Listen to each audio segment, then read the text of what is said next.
बाल कनीज चले कैलाश। एक समय की बात है जब भगवान शिव और माता पार्वती अपने निवास कैलाश पर्वत पर निवास कर रहे थे। उस समय बाल गणेश अपने बालपन के दिनों में थे।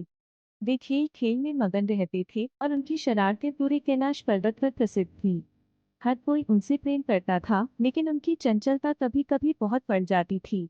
एक दिन बाल गणेश ने सुना कि उनके पिता भगवान शिव किसी महत्वपूर्ण कार्य के लिए कैलाश पर्वत के बाहर जाने वाले हैं। बाल गणेश ने तुरंत तय किया कि वे भी उनके साथ जाएंगे। लेकिन माता पार्वती ने मना कर दिया और कहा, बेटा तुम अभी छोटे हो, तुम्हें कैलाश पर ही रहना चाहिए। नहीं लगी, लेकिन वे माता की बात मान गए। हालांकि उनके मन में यह विचार घर कर गया कि वे अकेले ही कैलाश पर्वत की यात्रा करेंगे और वहां के नए नए स्थानों को देखेंगे। अगले दिन सुबह बाल गणेश जल्दी उठे और अपनी छोटी सी मूषक गाड़ी पर सवार होकर चुपचाप कैलाश पर्वत की ओर चल पड़े। उनके साथ उनके मूषक मित्र भी थे, जो उनके हर साहसिक कार्य में साथी बनते थे। मूषक देव भी गणेश की उत्सुकता देखकर प्रसन्न थे और तेजी से दौड़ रहे थे।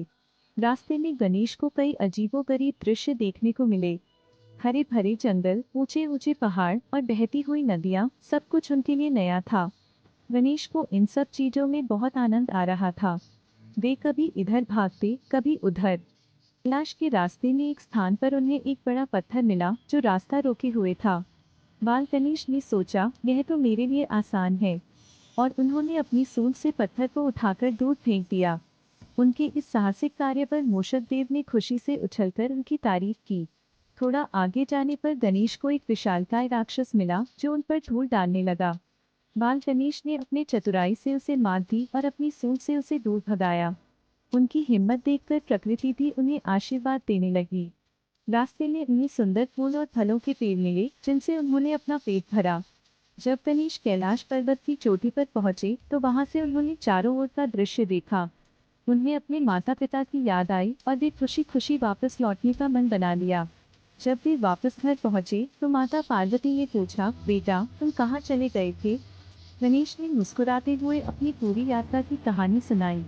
माता पार्वती और भगवान शिव दोनों ही हंस पड़े और गणेश के साहस की प्रशंसा की। उस दिन के बाद से बाल गणेश की हर यात्रा एक साहसिक घटना बन गई और उन्होंने यह सीखा कि हर कार्य में धैर्य और चतुराई जरूरी होती है।